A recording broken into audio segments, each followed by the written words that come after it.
What's up, everybody? So I'm sure you've all seen the motivational videos where there's like a karate master, kung fu guy chopping bricks down, and then there's maybe like a skydiver jumping out of a plane, holding a bunch of people's hands, his mouth is flapping open and stuff, or the craziest shit, bungee jumping or scuba diving, right? And then there's maybe a guy in the background in talking in a smooth voice about imagine how it would be if your life was like this every day. Life is short. Are you doing the things you want to do with your life?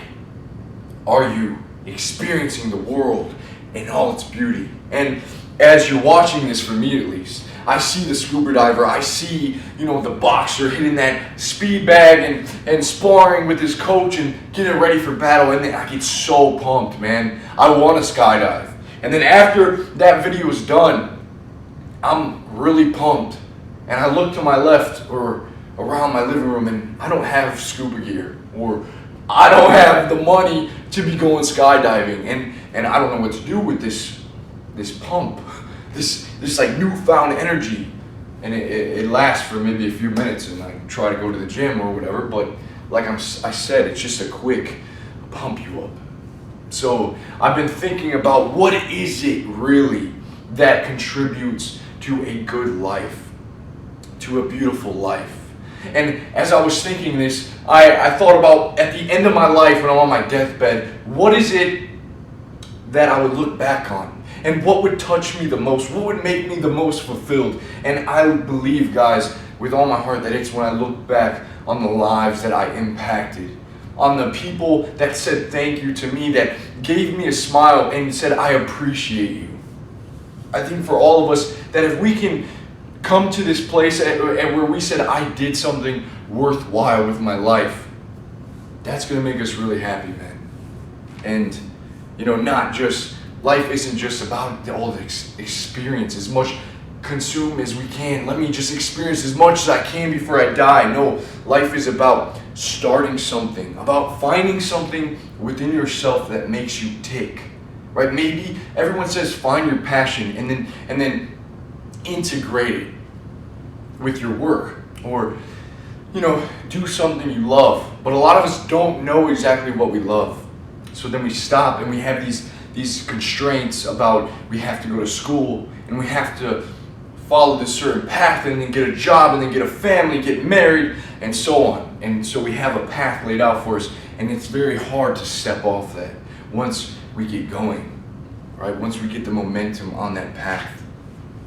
Guys, I wanted to share a quote with you that sums up what I want my life to be so badly and what I am in search for, and it's by L.P. Jacks. He says, a master in the art of living draws no sharp distinction between his work and his play, his labor and his leisure, his mind or his body, his education or his recreation.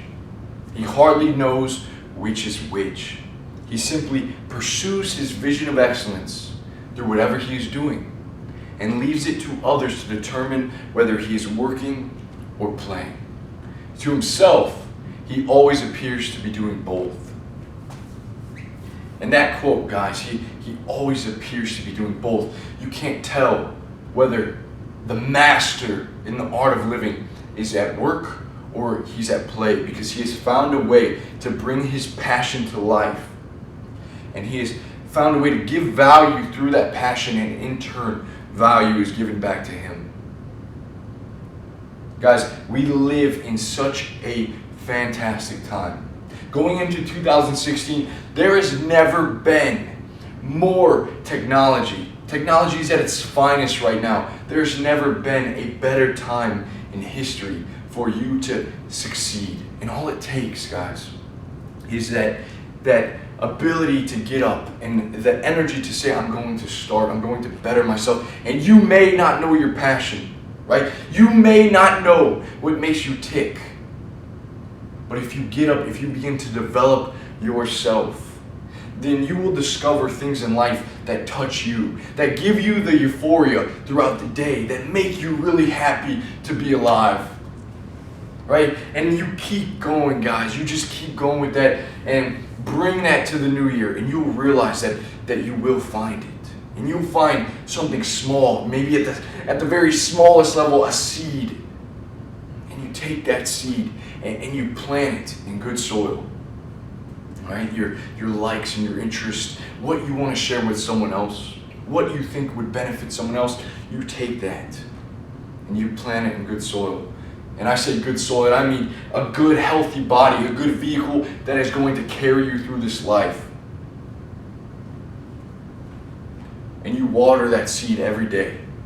You be consistent, right? You may fall and you get back up. You have your trials and errors, but you learn and you stay consistent. Every day you feed and water that little seed. And over time, this seed grows, all right? It grows, and the things the energy you have put into it, you see it in this work that you've created. And other people take notice too of this beautiful tree that is blossoming.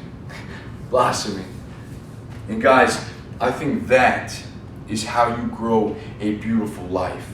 When you start very small, you don't have to be certain, but you start small and you stick with something daily. Guys, I hope that you have enjoyed watching me this year, and I thank you so much for doing so. I thank you for all the comments and everything that you have left me with, all the love, guys. I can't thank you enough. And I hope that you have a great year. I hope this year has been good, but I hope you have a better one in 2016. So, thank you again, and Happy New Year.